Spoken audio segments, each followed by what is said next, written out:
कभी ना कभी जिंदगी हम सबको मुश्किल हालातों में डाल ही देती है।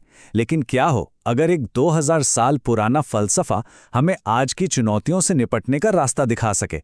आज हम स्टोइसिज्म को समझेंगे, एक ऐसा दर्शन जो सिखाता है कि शांत और मजबूत कैसे रहा जाए, चाहे हालात कैसे भी हों।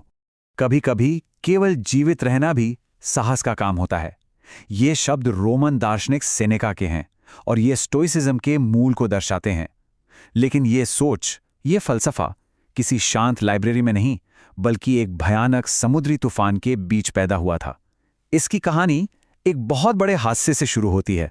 जरा सोचिए, एक पल में कोई एक कामयाब व्यापारी है और अगले ही पल उसका सब कुछ समुद्र की लहरों में समा जाता है। वो एक अनजान शहर में अकेला और बेसहारा है। ज्यादातर लोग ऐसी हालत में टूट जाते, लेकिन ज़ेनो नाम के इस शख्स के लिए ये बर्बादी एक नई शुरुआत थी जो दुनिया को बदलने वाली थी। तो चलिए देखते हैं कि कैसे ज़ेनो की व्यक्तिगत तबाही ने इतिहास के सबसे असरदार दर्शनों में से एक को जन्म दिया। ज़ेनो की कहानी दिखाती है कि कैसे एक बहुत बुरा हादसा भी एक मौके में बदल सकता है। सब कुछ खोने के बाद उन्होंने हार नहीं मानी, बल्कि किताबों में ज्ञान की तलाश की। आखिरकार उन्होंने एथेंस के एक पब्लिक बरामदे, जिसे स्टोआ पोइकल कहते थे, में पढ़ाना शुरू किया और यहीं से इस दर्शन को इसका नाम मिला, स्टोइसिज्म। आजकल जब हम स्टोइक शब्द सुनते हैं ना, तो हमारे दिमाग में एक खास तरह की तस्वीर बनती है। लेकिन स्टोइसिज्म का असली मतलब हमारी इस आम धारणा से कहीं ज्यादा गहरा है। तो ये फर्क समझना बहुत जरूरी है। स्टोइक होने का मतलब अपनी भावनाओं को दबाना नहीं, बल्कि उन्हें समझना है। ये दर्शन सिखाता है कि हम अपनी प्रतिक्रियाओं को कैसे नियंत्रित करें। तो ये सिर्फ एक रवैया नहीं, बल्कि जीने का एक एक्टिव तरीका है जो ब्रह्मांड को देखने के खास नजरिए पर आधारित है। इस तर्कसंगत संरचना को उन्होंने लोगोस कहा। उनका मानना था कि सब कुछ एक वजह से होता है, एक बड़े लॉजिकल सिस्टम के हिस्से के रूप में। अब अगर सब कुछ पहले से तय एक सिस्टम का हिस्सा है, तो ये हमारे लिए एक बहुत ही जरूरी सवाल खड़ा करता है। यही सवाल स्टोइक दर्शन का दिल है। अगर हम बाहरी घटनाओं को कंट्रोल नहीं कर सकते, तो आखिर हमारे कंट्रोल में है क्या? और यहीं पर स्टोइसिज्म का सबसे पावरफुल आइडिया सामने आता है। हमें अपना ध्यान उन चीजों पर लगाना चाहिए जिन्हें हम बदल सकते हैं, हमारी अपनी सोच, हमारे फैसले और हमारे काम।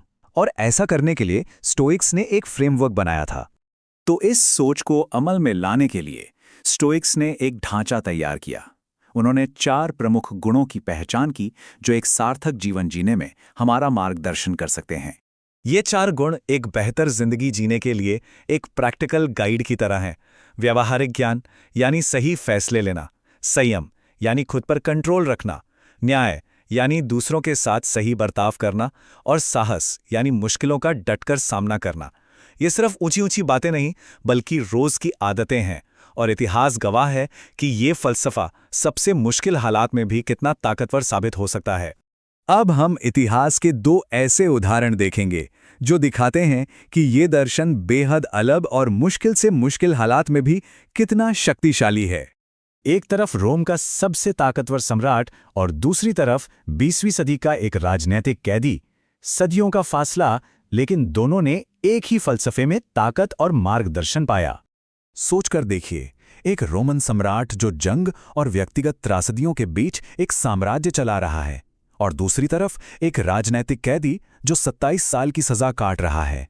दोनों ने अपने कंट्रोल से बाहर के हालात का सामना किया, और एलियस ने अपने उसूलों पर टिके रहकर शासन किया, और मंडेला ने अपनी गरिमा और उम्मीद को बनाए रखने के लिए इन्हीं उसूलों से प्रेरणा ली।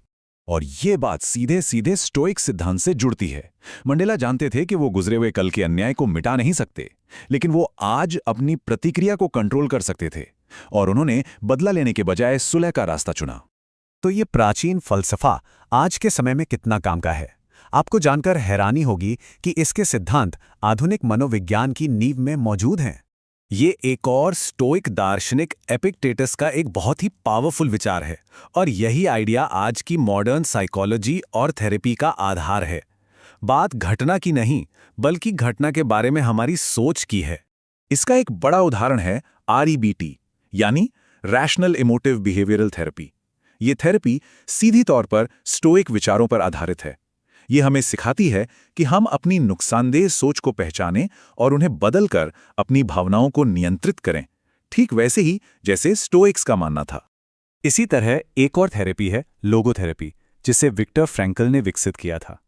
उन्होंने यह सिद्धांत एक यातना शिविर में कैदी के तौर पर अपने अनुभवों से सीखा था। उन्होंने पाया कि दुनिया आपसे सब कुछ छीन सकती है, लेकिन आपकी प्रतिक्रिया चुनने की आज़ादी नहीं छीन सकती। ये स्टोइक विचारों की शक्ति का एक अविश्वसनीय प्रमाण है। तो आखिर में ये सारी बातें हमें एक बहुत ही मजबूत सवाल पर लाकर खड़ा करती हैं। अगर दुख घटनाओं से नहीं बल्कि उनके बारे में हमारी सोच से आता है, तो आज ऐसी कौन सी एक सोच है जिसे बदला जा सकता है, जिससे जिंदगी बेहतर हो? ये सवाल ही स्टोइसिज्म का असली मतलब है।